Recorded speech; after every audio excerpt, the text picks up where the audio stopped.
गुरु ब्रह्मा गुरुर्विष्णु गुरुर्देव महेश्वरा गुरु साक्षात् परब्रह्म तस्मै श्री गुरवे नमः।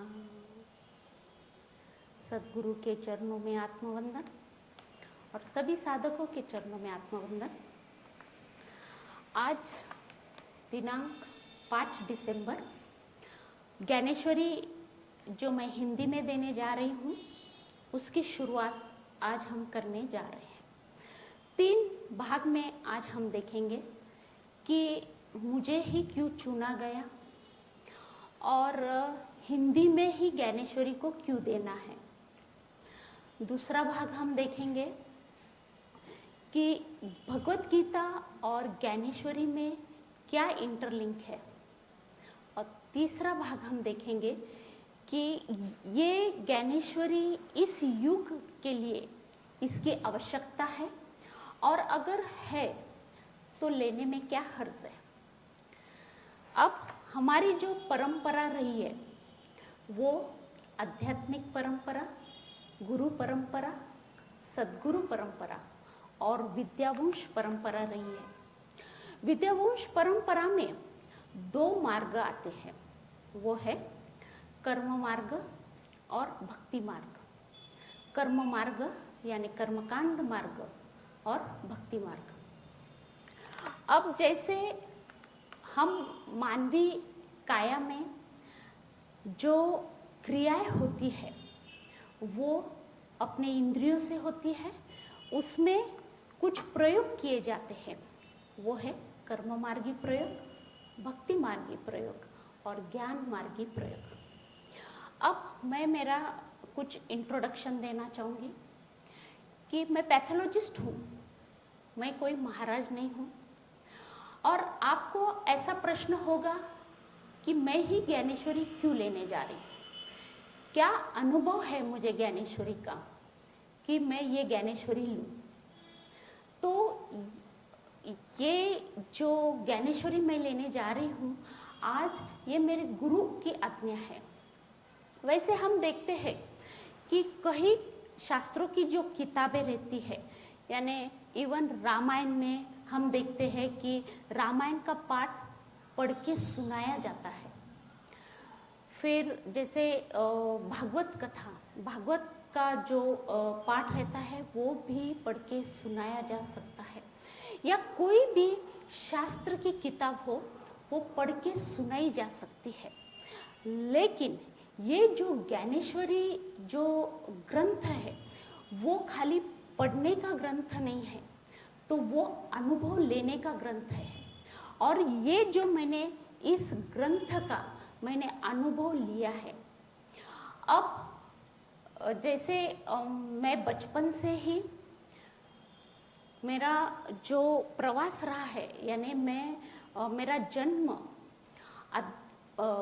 वारकरी संप्रदाय में हुआ और मेरे पिताजी कई वर्षों से दिंडी यात्रा चलाते हैं आळंदी से पंढरपुर, और उस यात्रा में मैं कई बार शामिल होती थी।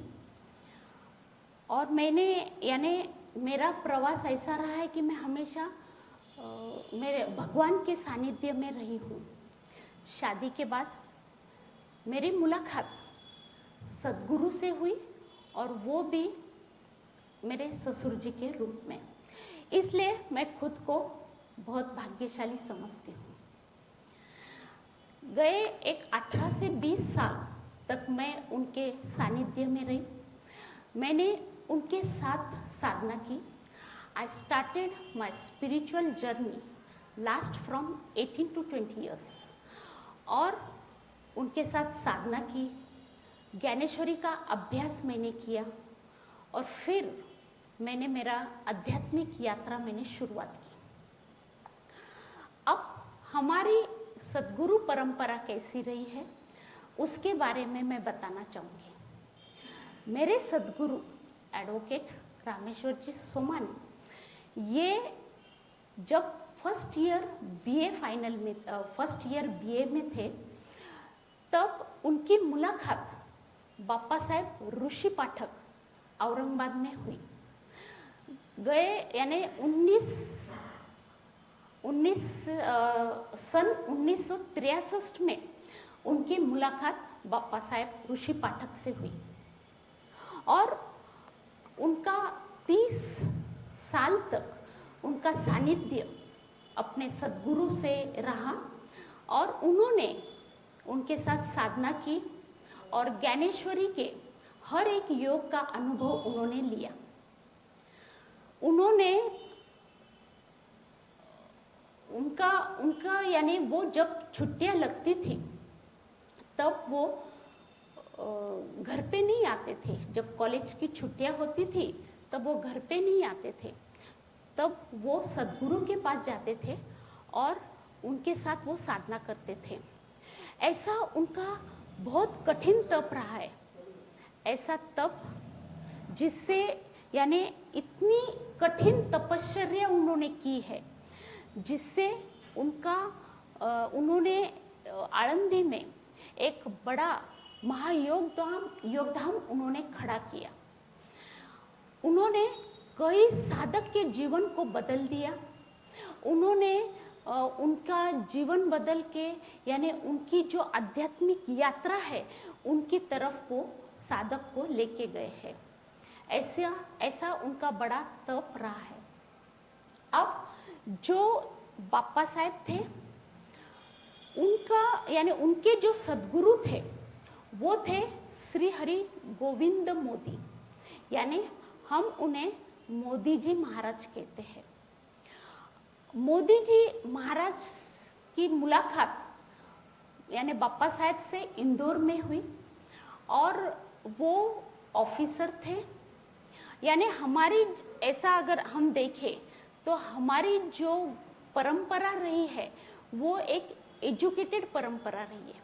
यानी मेरे सद्गुरु ये एडवोकेट थे, उनके सद्गुरु बाप्पा साहेब ये आयुर्वेदाचार्य थे और उनके सद्गुरु मोदी जी महाराज ये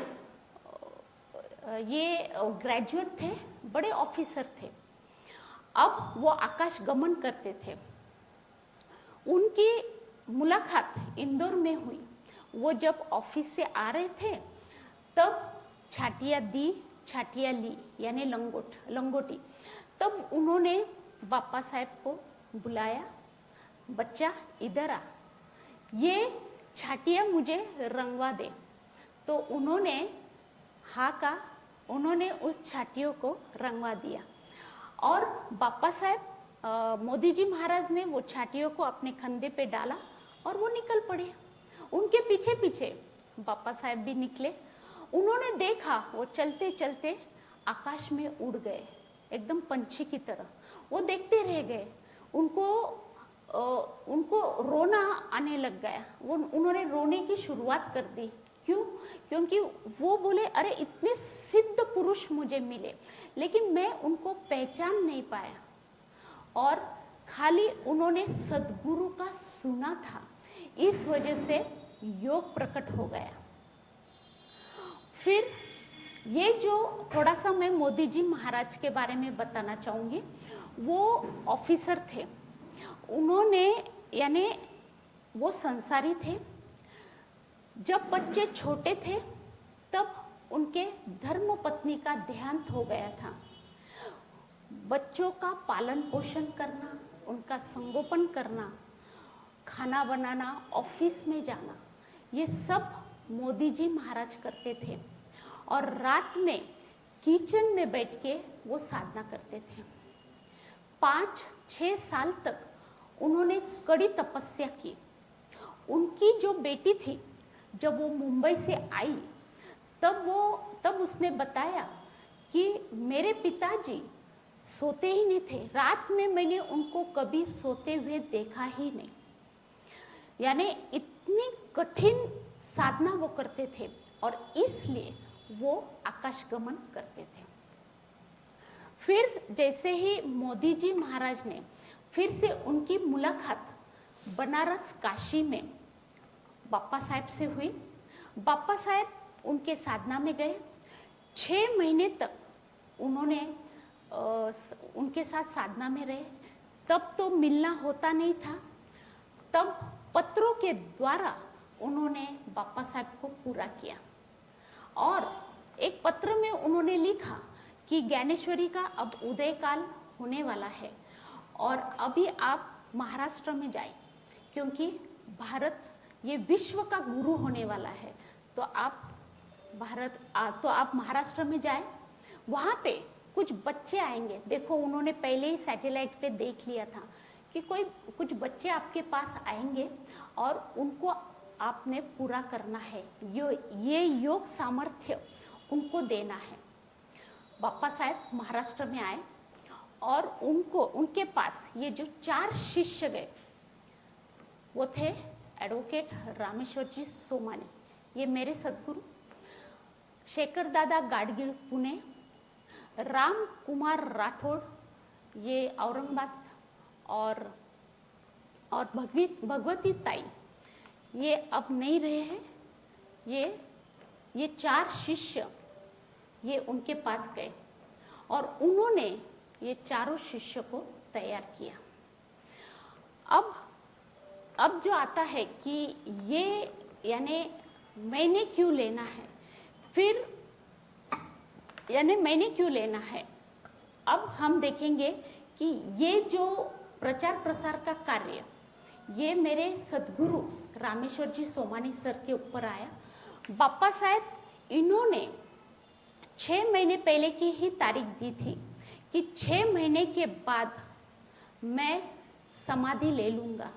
6 महीने में उन्होंने ये सब योग सामर्थ्य उनको दिया और जो तारीख उन्होंने फिक्स की थी, उन्होंने मेरे सदगुरु सर से, सोमानी सर से ये वचन लिया।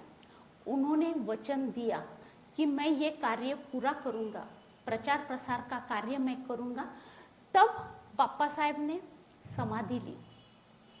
अब ये जो कार्य प्रचार प्रसार का मेरे सदगुरु ने लिया, फिर सदगुरु ने हम लोगों को, हम 2-3 जनों को उन्होंने तैयार किया और उन्हीं के गुरु आज्ञा से आज मैं ज्ञानेश्वरी पे प्रवचन देने जा रही हूँ। सही में तो हिंदी में क्यों दे रही हूँ ऐसा आपको लगेगा, क्योंकि मराठी भाषा जो है ये हर कोई नहीं जानता है। जैसे साउथ इंडियंस, नॉर्थ इंडियंस ये मराठी भाषा को नहीं समझते, इस वजह से ये जो ग्रंथ है ये सीमित हो गया, यानी महाराष्ट्र तक ही सीमित हो गया। यही बड़ी खंत है और इसका विस्तार करने के लिए मैं ज्ञानेश्वरी का प्रवचन हिंदी में देने जा रही हूँ और यही गुरु आज्ञा है।